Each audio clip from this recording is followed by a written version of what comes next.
UP TET 2020 और junior added भर्ती परीक्षा पर आज कुछ बड़ा फैसला हो सकता है। शिक्षक भर्ती का मामला विधानसभा में उठा, जहां पर माननीय बेसिक शिक्षा मंत्री जी ने 22,000 पदों को लेकर के और आरक्षण विवादित मामले को लेकर के विधानसभा में इसका जवाब दिया। इसके बारे में हम लोग विस्तार पूर्वक चर्चा करेंगे।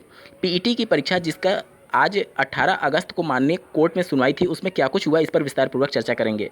डीएलएड प्रमोट के संदर्भ में जो शासनादेश विशेष सचिव के द्वारा जारी किया गया था, उसके बाद से पीएनपी के सचिव के द्वारा प्रमोट के संदर्भ में एक लिखित आदेश सभी डाइट और निजी डीएलएड संस्थानों को जारी किया गया, जिसके बारे में आपको जानना बेहद जरूरी है। इन सबके बाद से बैक संबंधित अभ्यर्थी कोर्ट का दरवाजा खटखटाने पर विचार कर रहे हैं या फिर पीएनपी या सीआरटी पर धरना करने पर विचार कर रहे हैं। इन सब का क्या कुछ प्रभाव पड़ेगा और क्या कुछ इनके लिए सकारात्मक हो सकता है, इन सब के बारे में विस्तार पूर्वक बात करेंगे। तो अंत तक जरूर बने रहिएगा इस वीडियो के साथ, बिना किसी पार्ट को स्किप किए हुए। नमस्कार दोस्तों, मेरा नाम है नीरज और आप देख रहे हैं करियर बिट यूट्यूब चैनल। अगर आप इस चैनल पहली बार विजिट कर रहे हैं तो इसको सब्सक्राइब करते हुए बेल आइकन को प्रेस करना ना भूलें। माननीय मुख्यमंत्री जी के निजी सचिव के द्वारा दिनांक 18 अगस्त को एक पत्र जारी करते माननीय मुख्यमंत्री जी के निजी सचिव के द्वारा एक पत्र जारी किया गया। दिनांक 18 अगस्त को शाम 6:30 बजे बेसिक शिक्षा विभाग से संबंधित विभिन्न बिंदुओं पर चर्चा करने के संदर्भ में, जिसकी अध्यक्षता माननीय मुख्यमंत्री जी स्वयं करेंगे और माननीय बेसिक शिक्षा मंत्री जी भी इसमें सम्मिलित होंगे। साथ ही एडवोकेट जनरल भी सम्मिलित होंगे और बेसिक शिक्षा से संबंधित सभी अधिकारी सम्मिलित होने वाले हैं।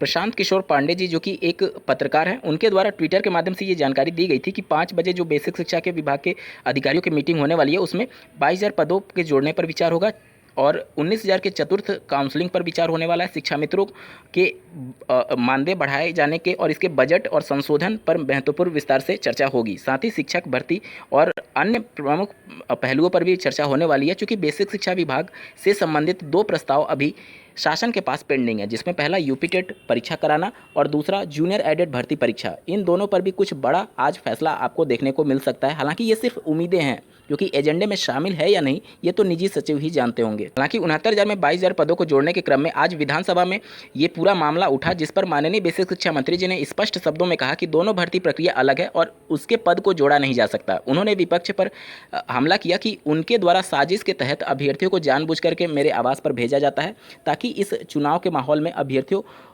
के कंधे पर बंदूक रख करके उसका लाभ उठाया जा सके। माननीय बेसिक शिक्षा मंत्री जी ने क्लियर शब्दों में ये कह दिया कि 22,000 पदों को 69,000 में नहीं जोड़ा जाएगा। हाँ, आरक्षण विवादित मामले में जैसा कि आपको ज्ञात होगा, एक हफ्ते पहले माननीय मुख्यमंत्री जी ने आदेश दिया था विभाग के अधिकारियों को इस पर कार्रवाई करने के संदर्भ में, और जो भी रिप्रेजेंटेटिव थे उनकी लगातार विभाग के अधिकारियों से मुलाकात हो रही थी, तो उस पर कुछ रिपोर्ट सबमिट करके उस पर अंतरिम फैसला आज हो सकता है।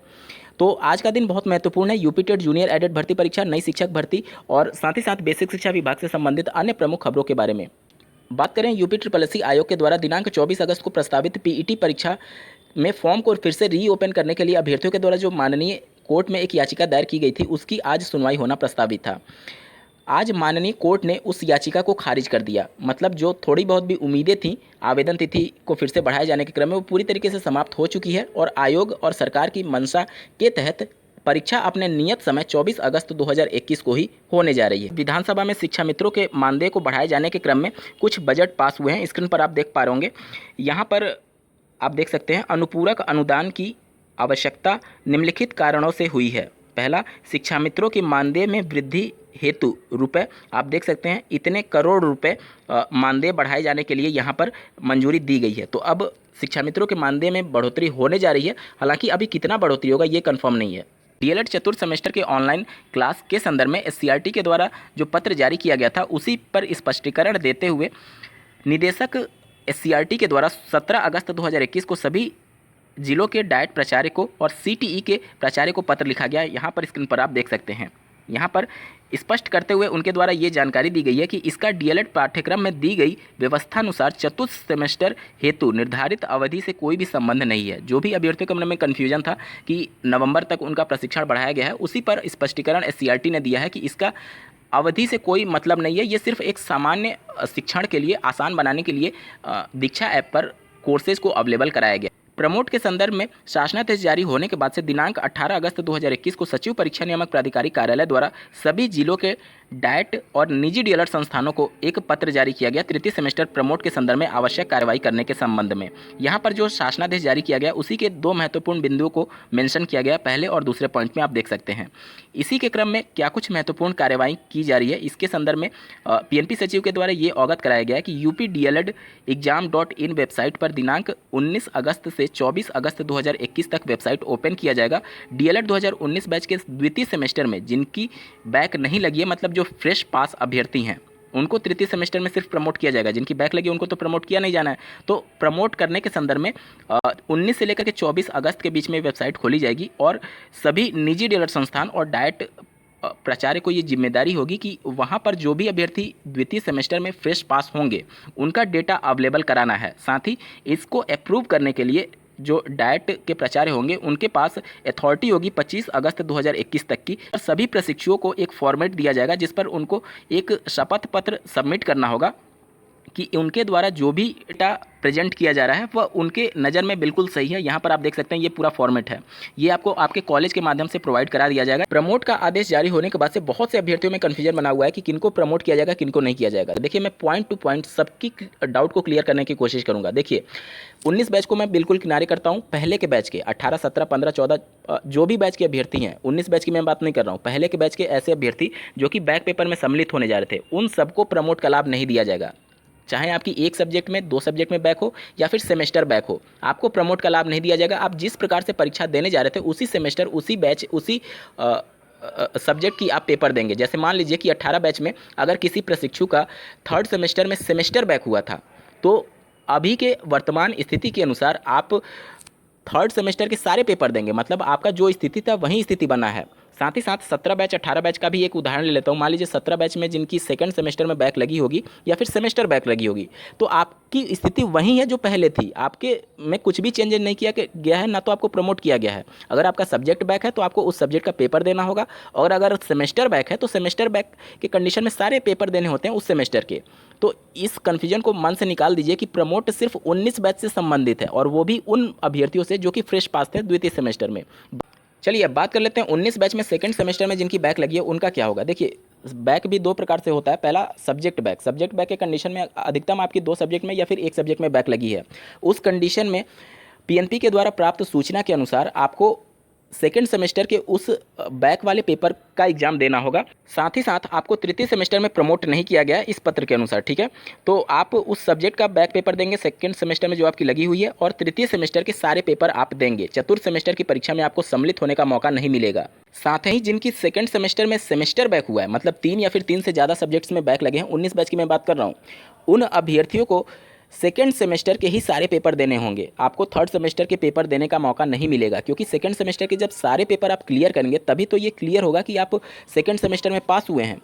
सेमेस्टर बैक का मतलब ये होता है कि आपको 2nd सेमेस्टर का पूरा प्रशिक्षण लेना है, उनके सारे पेपर को क्लियर करना है। क्योंकि आपका सेमेस्टर बैक हुआ है, इस वजह से आपको तृतीय सेमेस्टर में परीक्षा में सम्मिलित होने का मौका ही नहीं मिलेगा। आपको पहले 2nd सेमेस्टर के सारे पेपर को क्लियर करना होगा, जो कि परीक्षा सितंबर में होने जा रही है। जितने भी बैक पेपर हैं, चाहे पहले बैच के अभ्यर्थी हों या फिर 19 बैच के 2nd सेमेस्टर बैक से संबंधित अभ्यर्थी, सबका बैक पेपर चतुर्थ सेमेस्टर की परीक्षा सितंबर के तृतीय सप्ताह में होना प्रस्तावित है। जैसे ही पीएनपी ने शासन की तरफ से आदेश प्राप्त हुआ, उन्होंने तुरंत 18 अगस्त को ही पत्र जारी कर दिया। तृतीय सेमेस्टर प्रमोट पर कार्यवाही शुरू हो चुकी है, और जैसे ही ये कार्यवाही पूरी होगी, पीएनपी के अनुसार चतुर्थ सेमेस्टर का एग्जाम शेड्यूल जारी होगा, और उसके बाद से चतुर्थ सेमेस्टर के लिए आवेदन भी लिए जाने लगेंगे, और सभी बैक से संबंधित फॉर्म के लिए भी आमंत्रित किया जाएगा, और 19 बैच के लिए सेमेस्टर बैक और अन्य जो भी बैक हैं उन सब के लिए आवेदन लिए जाएंगे। मतलब समझ लीजिए कि चारों सेमेस्टर की परीक्षाएं एक साथ सितंबर के दूसरे या फिर तीसरे सप्ताह में पीएनपी के द्वारा प्रस्तावित की गई है। साथ ही आप लोग का ये भी प्रश्न था कि 19 बैच में जिनकी 2nd सेमेस्टर में बैक लगी है उनको 4th सेमेस्टर की परीक्षा में शामिल होने दिया नहीं जाएगा, उनको तो 3rd सेमेस्टर की परीक्षा देनी है जिनकी सब्जेक्ट बैक होगी। सेमेस्टर बैक में तो आपको 3rd में भी नहीं बैठने दिया जाएगा, सिर्फ 2nd सेमेस्टर की परीक्षा देने का मौका मिलेगा।